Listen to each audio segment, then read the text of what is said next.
Hello दोस्तों, आज मैं आपको जो कहानी सुनाने जा रही हूँ ये कहानी है सोने की स्कूल की। तो चलिए दोस्तों देखते हैं आज की ये कहानी। किसी गांव में साधना नाम की एक औरत अपनी 2 बेटियों के साथ रहती थी। कुछ सालों पहले ही साधना के पति का देहांत हो गया था। अपनी बेटियों की परवरिश करने के लिए साधना लोगों के कपड़े सिला करती थी और बड़ी मुश्किल से अपना घर चला रही थी। लेकिन फिर एक दिन अचानक साधना का एक कार से खौफनाक एक्सीडेंट हो जाता है, जिससे उसके दोनों पैर पूरी तरह से टूट जाते हैं और वो बेचारी अपाहिज हो जाती है। अपाहिज होने की वजह से साधना सिलाई मशीन नहीं चला पाती। दूसरी तरफ उसके घर में पैसों की तंगी शुरू हो जाती है। तभी उसकी बेटी बोलती है, माँ, तुम हम दोनों के लिए रोज दुखी होकर रोती रहती हो। हमें ये बात बहुत बुरी लगती है माँ, इसीलिए हम दोनों ने फैसला किया है कि आज से हम दोनों काम करेंगी। हाँ माँ, आपने हमारी परवरिश के लिए कभी भी कोई कसर नहीं छोड़ी, लेकिन अब तुम अपाहिज हो गई हो, इसलिए हम तुम्हें और तकलीफ नहीं देना चाहते हैं माँ। फिर अगले ही दिन से दोनों बहनें समंदर से मछली पकड़कर बेचने का काम शुरू कर देती हैं। लेकिन उस बाजार का व्यापारी बहुत ही लालची और बेईमान आदमी था। वो उन दोनों बहनों को मछलियों की सही कीमत नहीं देता था। अंकल, आप हमारे साथ बेईमानी कर रहे हो।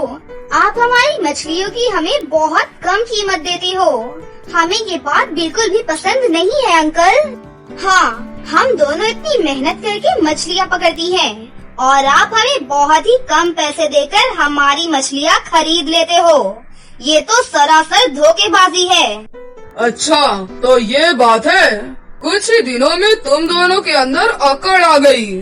ठीक है, आज के बाद तुम दोनों इस बाजार में दिखाई भी मत देना। मैं भी देखता हूँ कौन तुमसे मछलियाँ खरीदता है। उसके बाद दोनों बहनें उस व्यापारी को अपनी मछलियाँ नहीं बेचती। लेकिन उस व्यापारी के कहने पर सभी व्यापारी दोनों बहनों से मछलियाँ खरीदना बंद कर देते हैं, जिससे वो दोनों बहनें उदास होकर एक पार्क में बैठ जाती हैं। अरे ये क्या, उस लालची व्यापारी के कहने पर सभी व्यापारियों ने हमसे मछलियाँ खरीदना बंद कर दिया है। हमें अपनी मछलियाँ बेचने के लिए कोई दूसरा रास्ता सोचना होगा। हाँ बहन, अब तो सिर्फ एक ही उपाय बचा है। हमें सड़क के किनारे बैठकर मछलियाँ खुद ही बेचनी होंगी और इससे हमारी मछलियों के अच्छे दाम भी मिलेंगे। तभी हमारा गुजारा अच्छे से हो पाएगा। अरे हाँ, ये तो बहुत ही कमाल का आइडिया है। ये तो बहुत ही अच्छा रहेगा। हम कल से ही मछलियाँ बेचना शुरू कर देते हैं। फिर अगले ही दिन से दोनों बहनें सड़क के किनारे बैठकर मछलियाँ बेचना शुरू कर देती हैं। लेकिन उस लालची व्यापारी को ये बात भी पसंद नहीं आती और वो एक लालची पुलिस वाले को रिश्वत देता है, जिसके बाद वो पुलिस वाला उन दोनों बहनों की खूब पिटाई करता है। ये सरकारी फुटपाथ है, यहाँ दोबारा दिखाई मत देना, वरना मैं तुम दोनों को जेल में बंद करवा दूंगा। चलो निकलो यहाँ से। बेचारी उन दोनों बहनों की मदद करने वाला वहाँ पर कोई भी नहीं था। फिर वो दोनों बहनें उदास होकर एक जंगल में जाकर बैठकर रोने लगती हैं। हमारी माँ अपाहिज हो गई है, ऊपर से हम दोनों भी पैसे नहीं कमा पा रही है। पता नहीं आगे हमारा क्या होगा। तभी अचानक उस जंगल में उन दोनों के सामने 4 खूबसूरत परियां प्रकट हो जाती हैं और उन दोनों से कहती हैं, अरे तुम दोनों कौन हो और यहाँ बैठकर क्यों रो रही हो?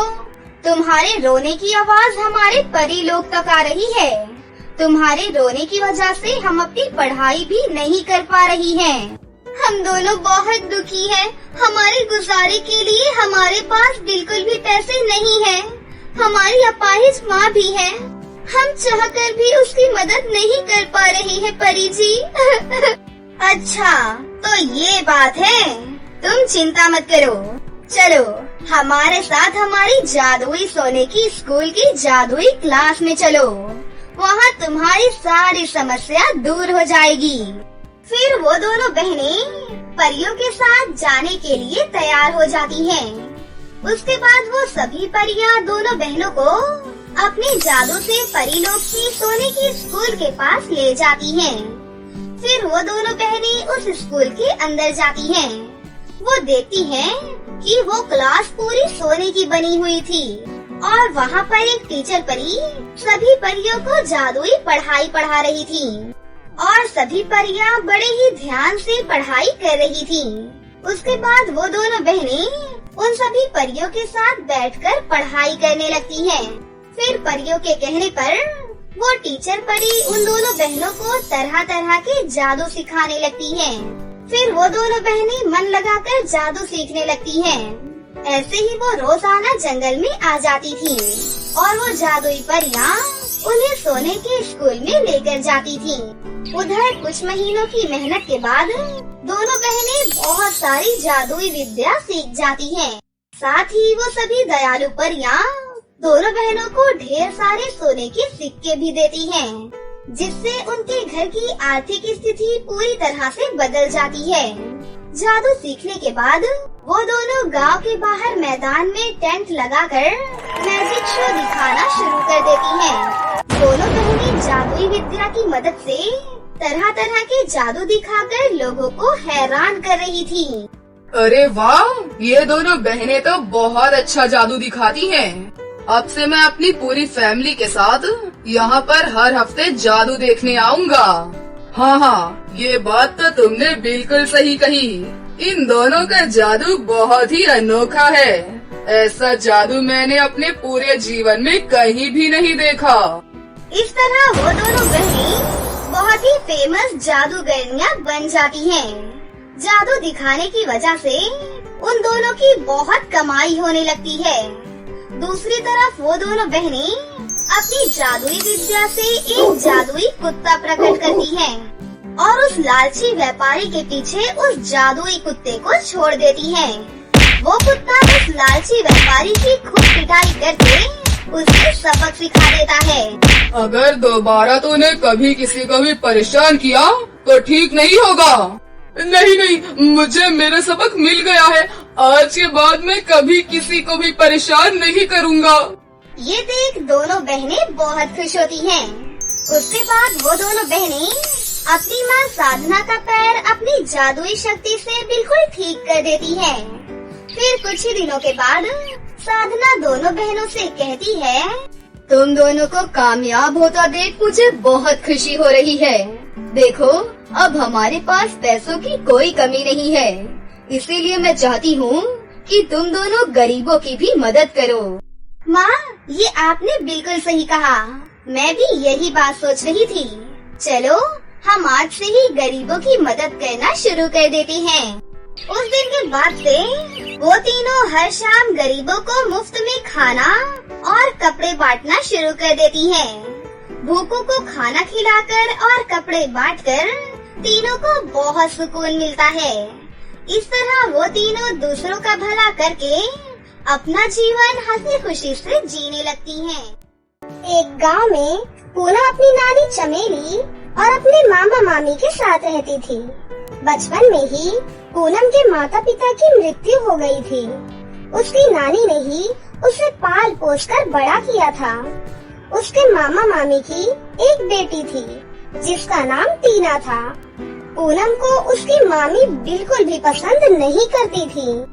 अरे सुनो जी, इस बुढ़िया ने तो हमारी सारी जमीन बेच दी और सारे पैसे अपनी लाडली नातिन पूनम पर खर्च कर रही है। अरे हमारी भी तो बेटी है, बुढ़िया तो हमें 1 रुपया नहीं देती। ऐसा ही चलता रहा तो हम दोनों कंगाल हो जाएंगे और एक दिन इस घर को भी बेच देगी वो बुढ़िया। बात तो तुम बिल्कुल सही बोल रही हो। मैं भी माँ की इस हरकत से बहुत परेशान हो गया हूँ। वो इस पूनम की बच्ची को पढ़ाना लिखाना चाहती है। अरे मुझे तो समझ ही नहीं आ रहा कि ये लड़की इतना पढ़ लिख कर करेगी क्या। अगर कुछ बन भी गई तो वो तो अपने ससुराल चली जाएगी और ये बुढ़िया हमारे सर पर बोझ बनकर बैठी रहेगी। हाँ जी, हमें जल्द से जल्द कुछ न कुछ करना होगा और ये दोनों नानी नातिन को घर से बाहर करना होगा। ओहो, लेकिन ये घर तो माँ के ही नाम है, हम उन्हें कैसे निकालेंगे इस घर से? वो चाहे तो हमें निकाल कर बाहर फेंक सकती हैं। उसके बाद हमारा रहने का भी कोई स्थान नहीं, ऊपर से मेरी नौकरी भी नहीं लग रही। वो सब कुछ तुम मुझ पर छोड़ दो, देख लेना मैं सब संभाल लूंगी। अगले दिन मामी एक कागज लेकर बूढ़ी नानी के पास जाती हैं। माँ जी, घर की सफाई करते समय मुझे ये कुछ कागज नजर आए थे। पिताजी ने आपके नाम 5 लाख रुपए की एफडी करा रखी थी और अब तो वो एफडी पूरे 10 लाख रुपए की हो चुकी है। आप जल्दी से इन पेपरों पर साइन कर दीजिए, मैं पैसे निकलवा कर लाती हूँ माँ जी। वाह बेटा, ये तो बहुत ही अच्छी खबर सुनाई तूने। वैसे भी मुझे पूनम के कॉलेज की फीस भरनी थी और उसके लिए कुछ किताबें भी लेकर आनी थी। तू जल्दी से ये सारे पैसे निकलवा करके लेकर आजा बेटा, जल्दी से ले आ। उसके बाद बुढ़िया उस कागज पर साइन कर देती है। मामी हंसते हंसते वहाँ से चली जाती है। फिर कुछ दिनों बाद, अरे बहू, तूने कुछ दिन पहले मुझसे एफडी के कागज पर साइन कराई थी, तूने अभी तक मुझे वो पैसे नहीं दिए बेटा। ला बेटा, वो पैसे दे दे, मुझे पूनम के कॉलेज की फीस भरनी है, उसके लिए कुछ किताबें भी लेकर आनी है। अरे बुढ़िया, तुझे अपनी एक ही नाती नजर आती है क्या?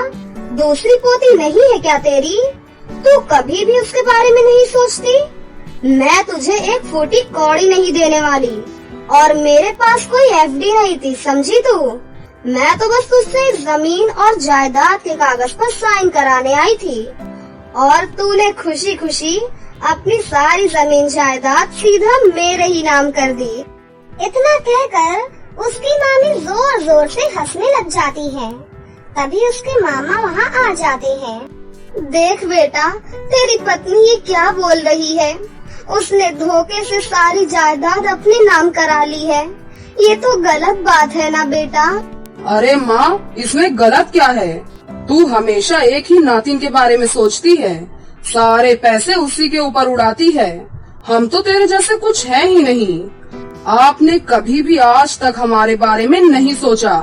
सारी जमीन जायदाद तूने अपनी नातिन के लिए बेच दी। अरे हमारे लिए भी तो कुछ छोड़ देती। क्या हमारा तुझ पर कोई हक नहीं है माँ? अरे नालायक, ये तू कैसी बातें कर रहा है? तू तो कभी एक पैसा नहीं कमाता, घर का खर्चा कौन चला रहा है? सारे पैसे मैं तुम्ही ही तो देती हूँ बच्चों। बस कर बुढ़िया, तेरा बहुत हो गया। अब तू अपनी इस नातिन को लेकर घर से बाहर निकल जा, समझी? अब हम तुझे 1 मिनट भी बर्दाश्त नहीं करने वाले। ये कैसी बातें कर रही हो बेटी? इस उम्र में इस बच्ची के साथ मैं कहाँ रहूंगी, कहाँ जाऊंगी बेटी? एक काम कर, नदी में कूद जा। हमें तुझसे और तेरी नातिन से कोई मतलब नहीं, समझी? चाहे तू कहीं भी जा और कहीं भी मर, हमें कोई परवाह नहीं है। चुपचाप जल्दी से निकल ले, वरना डंडे मार के तुम दोनों को घर से बाहर निकाल दूंगी। हे भगवान, शायद यही दिन देखना रह गया था मेरी जिंदगी में। देखना, एक दिन तुम दोनों बिल्कुल कंगाल हो जाओगे और दर दर की ठोकरें खाओगे। ये मेरा श्राप है तुम दोनों को। चल चल बुढ़िया, हो गया तुम दोनों का। हम तेरे श्राप से बिल्कुल नहीं डरते, समझी? निकल ले यहाँ से। दोनों नानी नातिन चुपचाप वहाँ से चली जाती हैं। बेटा, अब मैं तुझे लेकर कहाँ जाऊंगी? मेरे पास तो अब एक फूटी कौड़ी तक नहीं है। कोई बात नहीं नानी जी, आप बिल्कुल चिंता मत कीजिए। हम शहर चलते हैं नानी जी। मैं वहाँ किसी कंपनी में नौकरी पर लग जाऊंगी और हम फिर से हंसी खुशी अपनी नई जिंदगी की शुरुआत करेंगे। लेकिन बेटा, मेरे पास तो शहर जाने के लिए भी पैसे नहीं हैं। बिना पैसों से हम शहर कैसे जाएंगे नानी जी? बेटी, गांव में एक जंगल का रास्ता है जो सीधे शहर की तरफ से निकलता है। हम वहीं से चलते हैं बेटा, 1-2 दिन में पहुंच ही जाएंगे शहर। दोनों नानी नातिन जंगल की ओर निकल पड़ती हैं। फिर थोड़ी देर बाद मैं बहुत थक गई हूँ, क्योंकि अब इन बूढ़ी हड्डियों में इतनी जान भी नहीं रही। कैसे चलूं मैं? थोड़ी देर यहाँ रुक कर आराम कर लेती हैं। ये मीठे मीठे फल तोड़कर अपनी भूख मिटा लेते हैं बेटी।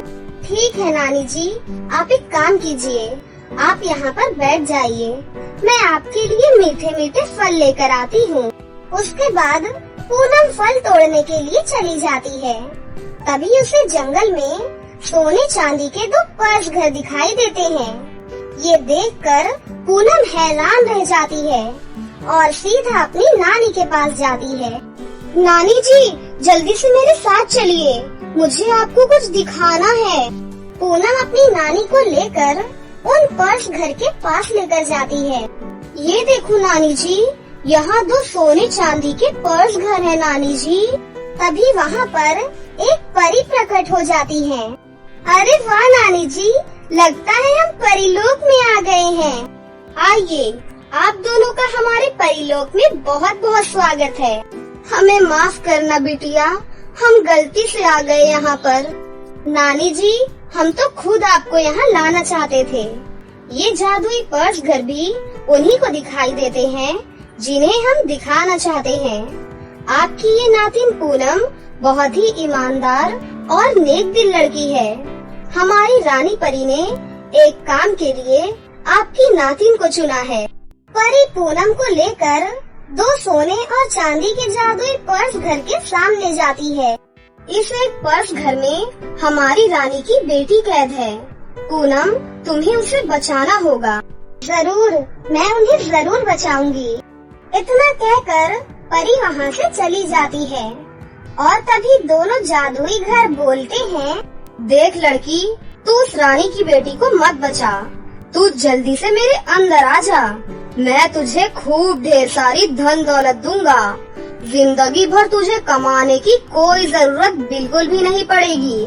नहीं नहीं, तुम मेरे अंदर आओ, मैं तुम्हें रानी की बेटी का पता बताऊंगा। लेकिन माफ करना बेटी, मैं बदले में तुम्हें धन दौलत नहीं दे पाऊंगा। कोई बात नहीं, मुझे धन दौलत नहीं चाहिए। मुझे जिस काम के लिए चुना गया है, पहले वो काम करना है। उनकी बेटी को वापस लेकर आना है मुझे। उसके बाद पूनम जादुई चांदी के पर्स घर के अंदर चली जाती है। आगे चलकर उसे एक गुफा नजर आती है। उस गुफा में रानी की बेटी कैद थी। पूनम रानी की बेटी को लेकर बाहर आ जाती है। तभी वहाँ पर रानी परी आ जाती है। बिटिया, तुमने मेरी बेटी को बचाकर मेरे ऊपर बहुत बड़ा एहसान किया है।